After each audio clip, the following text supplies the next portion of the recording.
पाटील, उद्या संभाजीनगरला मोर्चा निघणार आहे, काय तुमचं आव्हान असतं? सगळ्या बांधवांना विनंती की आपल्याला संतोष भाईच्या लेकीनं हाक दिली, शेवटी लेकी बाळीला ती आक्रोश करते, रडते, टावा फोडते, माझ्या बापाला न्याय मिळाला पाहिजे, म्हणून तिच्या पाठीशी उभा राहणं आपली जबाबदारी.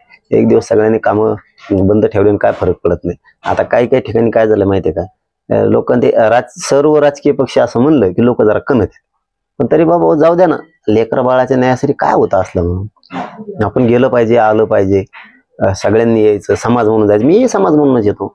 आपण सगळ्यांनी सहभागी व्हा. उद्या छत्रपती संभाजीनगरला मोठा मोर्चा आहे, आपल्या मराठवाड्याची राजधानी आहे आणि राजधानीवरती तो मोर्चा होतोय.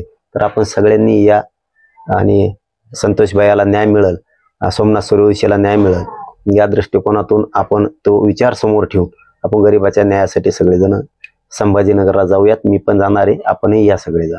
खर तर राज्यामध्ये खूप मोठ्या प्रमाणात हे प्रकरण गाजलेलं आहे. त्यातील काही आरोपींचा रिमांड आज संपलेला आहे आणि त्यांना कोर्टात हजर केलं जाणार आहे.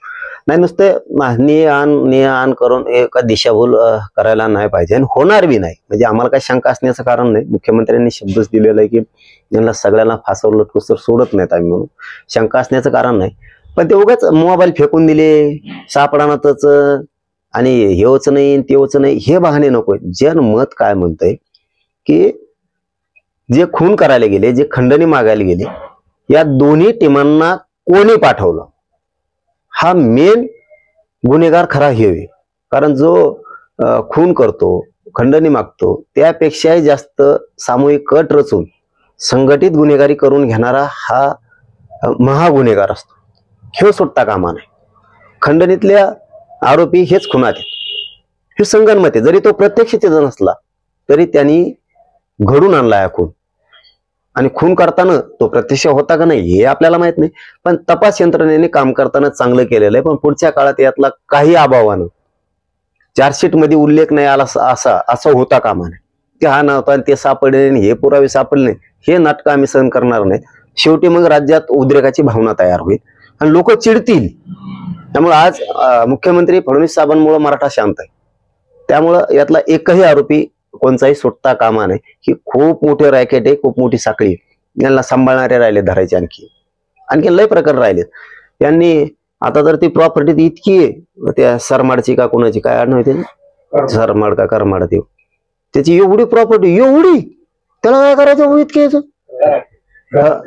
एवढी प्रॉपर्टी त्याची नाहीची. ती 100% सांगतो मी, ही प्रॉपर्टी दुसऱ्याचीच. कारण हा माणूस कधीच पिक्चर मध्ये दिसला नाही, कधी चॅनलवर नाही, कधी मोठ्या इव्हेंट मध्ये नाही, राजकीय नाही, सामाजिक नाही, कुठल्याच नाही. आणि या काय की एवढी प्रॉपर्टी कुठून आली? ही कोणाची तरी पडद्या मागून याला काम करणारा दुसरा आहे, त्याने याच्या नावावर ठुली. मेला तर तू मर, नावावर तो आहे, राहिला तर मही, नाही तर मग गेला तू बी. याच्या मागं कुणीतरी. एवढी प्रॉपर्टी इतक्या माणसाची असू शकत नाही. ही एखाद्या सरकारमधल्या मंत्र्याची म्हणा, कोणाची तरी ही प्रॉपर्टी, आणि ही गोरगरिबाच्या नावावर केली. गोरगरिबाला मी जाहीरपणानं आव्हान करतो की बाबा हो, ज्यांच्या ज्यांच्या नावावर यांची प्रॉपर्टी असेल, आता यांजवळ पैसा, मग आता हे उद्याच्याला चौकशा लागल्यावर विचारणार आहेत तर पैसे कुठून आणले, ही जमीन कुठं घेतली. तर त्या टायमाला ती जमीन त्यांच्या नावावर नाही तर ती यांनी, हे एवढे चावट लोक आहेत की पैशाने जमिनी घेतल्या, प्लॉट घेतले, बंगले घेतले आणि दुसऱ्याच नावावर घेतले, पाहुण्या रावळ्याच्या कोणाच्या. आणि ते उद्या चौकस लागलं ते पाहुणं गुतलक राहिलं. त्याच्यामुळे माझी एक विनंती आहे महाराष्ट्रातल्या गोरगरिबांना, ज्यांच्या ज्यांच्या नावावर यांची प्रॉपर्टी असेल त्यांनी त्याच्याकडे जा आणि त्याला माहिती तुला लिहून घे. कारण हे सुखी संसार चाललाय तुमचा, तुम्ही मध्ये जाताना बरं का, मी इमानदारीनं सांगतो तुम्हाला, पुऱ्या प्रॉपर्टीची यांची चौकशी होणार आहे. त्यावेळेस जर यांनी एखाद्या गरीब पाहुण्याच्या, मित्राच्या, कोणाच्या जर नावावर कुठं प्लॉट, बंगला, जमीन, फ्लॅट असं काही जर केलेलं असेल, कुठं कंपनी, एखादी कारखाना, दारूचे दुकानं, कुठं हॉटेल मोठमोठ्याले, असं जर एखाद्या गरीबाच्या नावावर जर केलेलं असेल तर उद्या हे जा तुमच्याकडे येणारे, तुमचा सुखी संसार चाललाय, तुमचं माणसं जेलमध्ये जातील. प्रॉपर्टी दुसऱ्याची पण नावावर तुमच्या आहे. ती प्रॉपर्टी ज्याची त्याच्या नावावर करून द्या. तिकडे काय लोक चाललेत जणून, हे तुपलं गाबाळी धरे दादा, आम्हाला नाही जायचं जेलमध्ये. आणि ज्यांच्या नावावर आहे त्यांच्या घरच्या ताईंना सांगतो, तुमचा संसार सुखी आहे.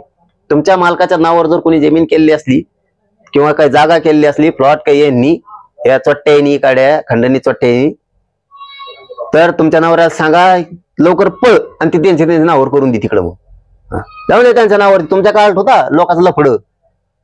सरळ बोला, खरं बोल नाही तुम्हाला जेल भोगावं लागल. तुम्हाला सुद्धा एक म्हणजे सावध करायला. राज्यामध्ये संतोष देशमुख यांच्या हत्येचं केवळ आणि केवळ फक्त कारण पुढे केलं जातंय, मात्र हे जे मोर्चे काढले जात आहेत ते कोपर्डी 2 सारखी घटना घडावी असं लक्ष्मण हाके यांनी गंभीर आरोप केलाय. ते जाऊ तिकडे. तसं चला पुढं. जरांगे पाटलांच्या मागण्या पूर्ण बेकायदेशीर आहे असं सुद्धा हाके म्हणतात. जाऊन तिकडे चला पुढं.